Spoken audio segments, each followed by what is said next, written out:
Welcome to MDIHUB Tech Talks, where we talk everything technology, everything innovative, and everything future related. So, welcome and join me once again today, ladies and gentlemen. We'll be diving into the world of software development. And I've brought in a couple of people who are going to let us know how you can find yourself knowledgeable about this kind of space. Let's get into it. And with me, I've got two software developers from MDIHUB. Gentlemen, let's let the guests know who you are. Please introduce yourself to my viewers. My name is Kamkalubua. I'm a software developer for MDIHUB. My name is Marabito. I'm part of the software development team at MDIHUB. All right. Great to have you guys on the show. Please feel relaxed. And just to get straight into it, you guys have been in this game for quite a while now. I guess you went to varsity, you studied for this thing. How long have you guys been in the game? And how important is that, being long in the game? From my side, it's been almost 5 years. I started during COVID. That's when I started to pick up programming. Yeah. Okay. And what's that? From my side, I will say I started like coding when I was in high school. I used to have friends who were doing like computer application technology, which was physics. Yeah. So they used to borrow me their textbooks. Cats. Yeah. I remember this. Yeah, they used to borrow me their textbooks, but I was doing physics. Yeah. So yeah, I couldn't have like access to those books. So that's when I started your HTML, your CSS, and stuff like that. Yeah. Oh damn, man! But it gets to me as well because, like, I think if only I did CAD, computer application technology, in high school, how far could I have been now? So I'm surprised to hear that. It's good, man, because kids in America, they start coding at the age of 14. So they are way ahead of the curve with the rest of us as a country. So do you think that's possible to find ourselves where it's being pushed more in schools, so that people can actually start learning younger how to code? Is that a viable option? Yes, definitely, because kids from a young age, they are always eager to learn, and technology, laptops, phones, it's something that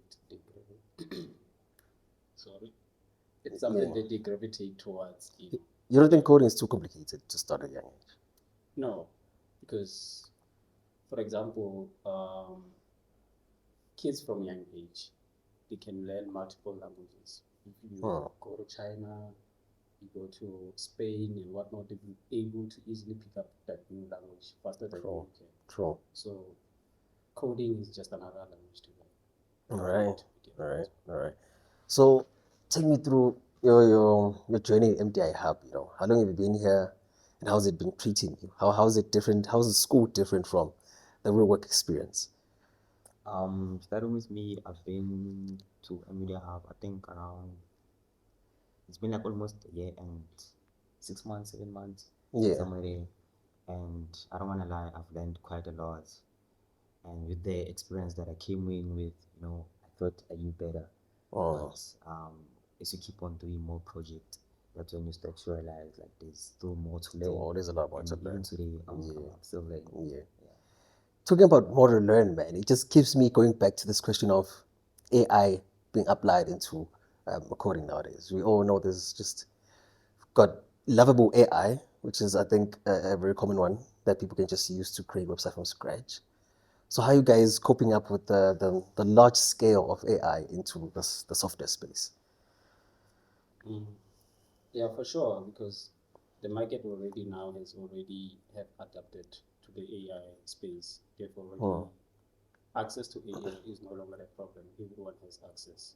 It's about what you do after that AI project you've built with AI. How do you maintain it? How do you keep delivering the same service? How do you update? And then that's where you need a team of experts to come in and help you do that. Because with AI, most of the time, they can build a project from scratch and give you what you want, but most of the time it's not a whole complete solution where you can give to the people and they can use it for a long time. Okay, so are you saying it's still very much important to know the basics of coding, that all these different coding languages, your SQL base and all these kind of things? Yes. But there's AI, so why should I learn how to code? Is it for debugging purposes? Can AI debug as well? Yeah, it's definitely for debugging purposes and also for being able to think out of the box. I remember recently when we went to an exhibition in Denver to a high school, when we were exhibiting to the learners, I was able to make them understand that from just using AI, it's hard to understand what is happening behind the code. But if you know the structure, the whole structure of a programming language and the purpose of your project, you are able to talk directly with the AI. Please change this button for me. You will not only just say a button, you will know for it. A button has different components inside it. Yeah, sure. There's the text, there's the color, there's the roundness, everything about the borders, everything. Yeah. And how it is connected between what you see and what you don't see. Yeah. Because a button has also functions behind it. So if you know a basic of programming, you'll be able to understand, well, okay, from here, this is what I need to change to achieve what I want to achieve. And I think also with AI, like AI, it can be dangerous to your productivity, you know, and it's something that I always tell people that before going to AI, you must first understand the system requirements of the product that you're developing or that you're building. You know, and system design is one of the most important things that you need to teach yourself, you know, like understanding those system requirements and also understanding those product requirements from different clients. So before just going to AI, you need to understand what you're doing, not just prompting, because in that way you're not a software developer. You're just a prompt engineer or basically a prompt script writer. Yeah. So, I mean, a lot of people want to know about AI. And something that's interested me was I discovered, going through online courses, I found AI engineering. And I'm like, okay, I know how to prompt AI, but what is AI engineering? Is there a difference there? Is it part of software? Is it a whole different field? What do you guys tell me about that? So, yeah, about AI engineering. So the way you can think about it is that, yes, when you use AI, you are prompting it, right? So with AI engineering is that if you at a company, you are doing software development, having an AI engineer, you're not just at the mercy of Google AI, Gemini, or OpenAI, ChatGPT. You can also push the features that you want from the AI, develop those features, and AI engineer can do that for you. Instead of having to wait for ChatGPT to build a feature that you need, and AI engineer can develop that feature for you. They understand the whole system from the back to the front. So they're more like it's responsible for building agents in the company. Basically. Cool.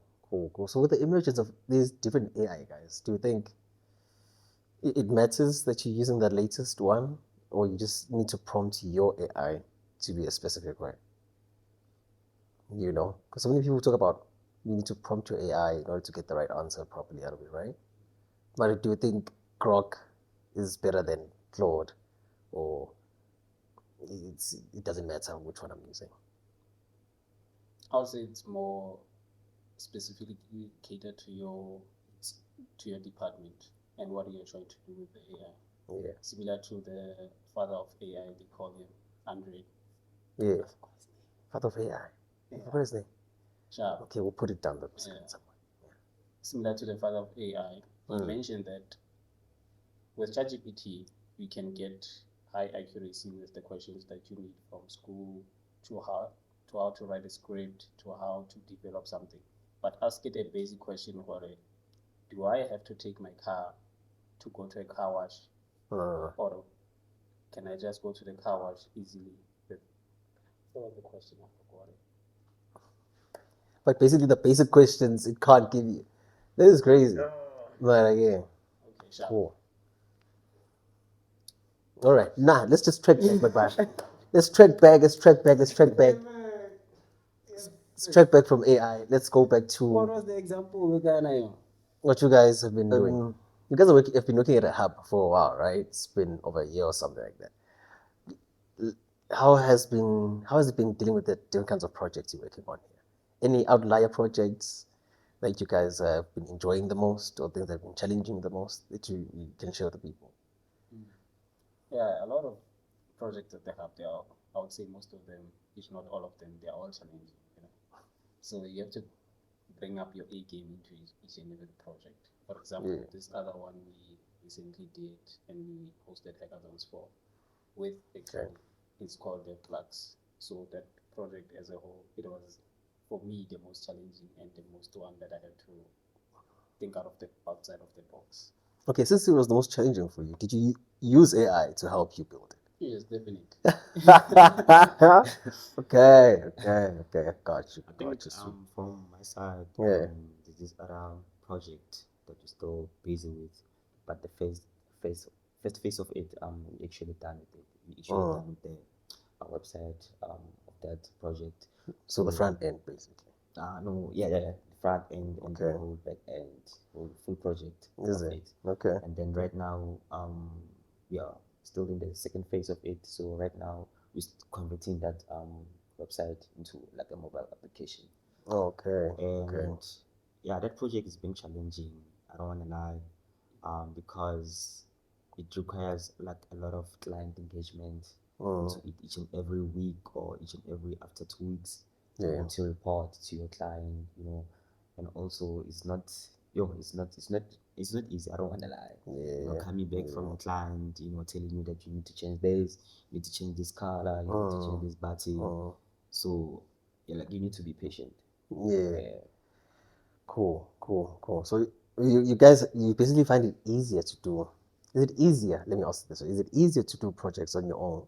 Or you're like, you know what, let me just create something and see whether it can sell on the market? Or do you prefer to actually obtain a client and then do something for them? Which is better? I would say the last. The latter. That. Obtain the client and then work for them. Yeah, because it's similar to even, like I said, if you have an idea, take it to a hackathon. So with an idea, you have to test the market first.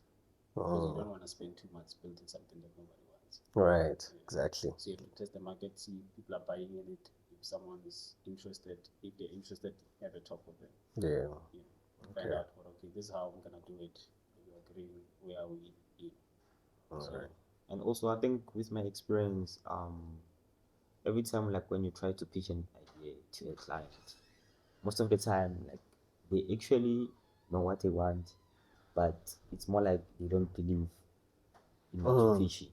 So if you like make a simple like MVP product and then go pitch it to your client and then show them like what you want to build for them, it's more easier for them to engage.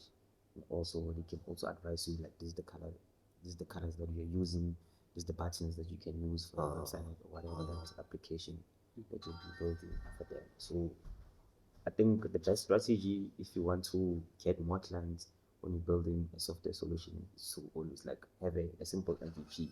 Simple MVP. Okay, you guys got that. Simple MVP. It's gonna help you a long way. Okay, cool. Okay. We're gonna be hosting hackathons soon. I'm not gonna disclose the date because it hasn't been classified per se. But what do you guys believe in the power of hackathons? Do you believe in the power of young people who just started out developing? They can actually create something fundamental for the population at large. Yeah, most definitely. For me, I feel like hackathons they're one of the reasons why I'm here. Yeah. So hackathons they don't only teach you like about coding. They also teach you about designing your system and also the business side of your solution. How to make revenue out of your solution and also how to sell your product to the market. So that's what it teaches you in whatever 24 hours or 36 hours that you'll be there.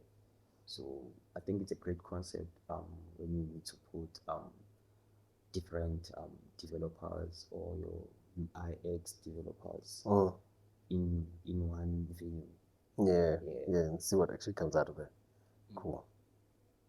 Yeah, just like Moravi mentioned, is that a hackathon is a competition where a lot of people they don't necessarily know how to code, but they know what they have to do. For example, if you have an idea for you to take it to business, there's a lot of different steps that you have to take. You have to make sure your idea is unique, and you have the engineers to make it possible. Make it possible. And you have the marketing team to make sure that it's specifically catered to your market, and you are able to make money out of that idea. Yeah, solving a problem So for with people. AI, definitely hackathons now, it's more accessible to different people that don't know how to program, but they have an idea and the motivation to push through, because it's a very competitive space in a hackathon. You're coding for less than 48 hours most of the time, and half the time you are pitching, you are um, taking breaks, you are, a lot of different things. This is funny because it gets me to think, Uri. There's this rumor when I was in university, Uri. Your software developers, they are the smelliest people in the group. What do you guys say about that? Because I'm thinking about these hackathons, man. For 48 hours, I'm just there coding and stuff. Of course, without a shower, of course I'm gonna smell. Guys, is it true, man? Jensi intombi ngizoyithola kanjani? Yenze. Yeah, I think from my experience, every time when I join a hackathon, the first thing that I always think about is the prize. It's the money. It's the money. It's always a hectic, or do you guys also enjoy the process? It's 48 hours actually worth it. Yeah, so Wow, okay. when the money is in your head or it's in your mind, you don't even think about those The small 8 things, hours or man. 12 You know what I hours mean? or 20 hours. Yeah. You just wanna get the prize. Cool. And also for your idea to be put out to the market out there, and also for the users that you're catering for to use whatever the solution that you're building. Yeah. Cool. Yeah, definitely. Because if you have an idea, I'll definitely suggest go try it out in a hackathon. Go try that in a hackathon, right? You guys heard that here first, eh? Whatever ideas it solves, whether it's an agricultural problem, whatnot, if it can be coded and solve people's problems around you, get into another hackathons. Right, Jen. So most people, when it comes to software, they think it's just coding. Yeah?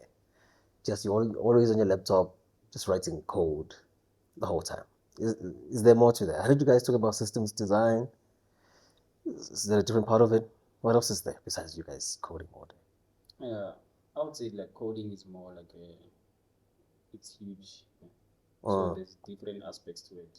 What is the purpose of you coding? Is it for fun? Are you trying to learn something, or are you trying to get something done? So, for example, I would say the most important thing when working with a client is understanding their requirements and having to translate those business requirements to a software. Okay. And then if you are just learning something, then for example, you're trying to make a game, sure, you can have fun with it, learn how to make a physics, how to make a ball bounce in your room, how to make a car fly or something like that. A snake game or something. Yeah, a snake game, how to move it around the You know what I screen. mean? Cool. All right. So in your words, guys, how would you say is what separates a good programmer from a great one? I think from my side, a great programmer, it's a developer who knows like the SDLC. It's a module that you use in software development or software engineering. It's called SDLC, she said. Okay. Software development lifecycle. So if you follow all those steps from planning your project, to coding your project, to testing your project, to deploying them, yeah. So I think it's most critical, important skills that you need to have as a great developer. Okay. Also, like knowing your documentation, understanding your system requirements, and also your client engagements. Yeah. Okay. So for the young person out there, who's watching this program right now, what advice would you give them, to help them get started into the space of software? I would definitely say they should expose themselves to what they want to do with software. They should go and research what they want to achieve. Because if you want to be employed, go look at your employers. What skills are they looking for? And check that. If you want to learn software development, maybe do research, get into the research space, be an AI engineer, things like that. Then you have to definitely go to school. Make sure you get your degrees. You pass maths very well, because a lot of software it requires a mindset of a mathematician. Logic, the critical thinking experience. I mean, Yeah, it's also good. with the rise of AI, like software, it's very broad. Yeah. Right now there's like cloud developer. There's also like your DevOps developer. Yeah. There's your software tester, which is your manual testing, and also your automation testing.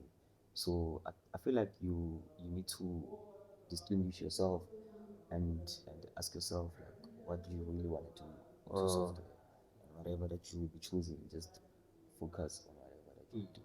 True. It does make me think, I at one point wanted to do an AWS certificate. How important do you think that is for a software developer to have? Completing a certificate means already you went through the rigorous testing, like you took an exam. So Basically. there's definitely in the lookout for people who made their theory as the practical side as well. So if you have a certificate that is recognizable like Amazon, then definitely you'll be in a good space to be employed. Okay. So okay, I must say this. I heard, Uri, if you get yourself Google certificates, you only find yourself employable companies that only work with Google. And if you're doing it with Amazon, only find yourself employable companies working with Amazon type of systems. So is there not a bias there? Will I now not need to have like all these different certificates in order to just help it to be employable to anybody? Yeah, I think when it comes to cloud service providers, it depends actually on which industry that you want to focus into. Yeah. For example, in South Africa, the government industry, when it comes to software, it's more focused into like your Microsoft. So if you want to go into like the software side of the government in South Africa, most definitely they use Azure, which is your Microsoft. So I feel like it depends in which industry that you wanna. You're gonna find yourself. Yeah, there's fintech, there's retail, and there's also your different industries, there's automation industries. So it really depends on which industry you wanna focus. Actually, okay, that makes total sense. Total sense. All right, so you guys have been working at that for a while, right? Been through that, and just take people through like what kind of projects have you been dealing with? What kind of clients have you been dealing with, or are dealing with, or even looking to deal with? The software developers.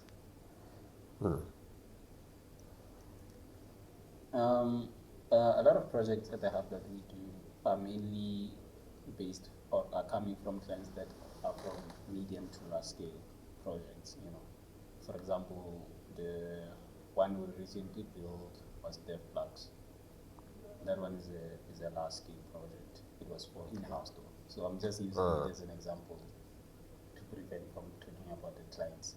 Okay. Cool. Their projects. So it's similar to that one.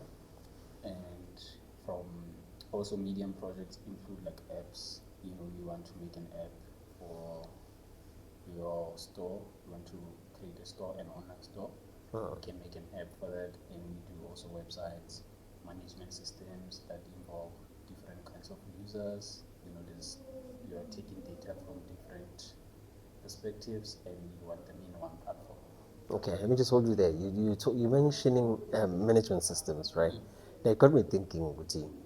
A system that manages my farm, for example, a system that manages the amount of sales that I have in my business, or an even bigger system that manages files for like a whole department. So yeah, with management systems, it's basically a large scale. It depends on the project that you're working on. For example, for a hackathon, you are dealing with participants.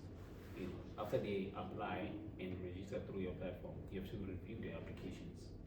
And if your system is specifically catered for those hackathons, you can definitely use it to review those applications and see who you're approving and declining for this particular hackathon. Because you have a limited space. And in terms of communication, you through registration you ask for details like email, phone number, and those kind of things. So the system can help you communicate directly with the people without the need to take their numbers and go into another system like Gmail or Microsoft Outlook to communicate with them. So with our hackathon platform DevBlocks, we do have a communication center where you can directly talk with the participants and communicate directly with them. Even if they are approved or declined, you can do a follow up. But okay, maybe join this next hackathon next time. Yeah. Okay. Okay, that's good. So, just something to let people know about yourself, and maybe drop a social media handle if you do post some content that is related to your work.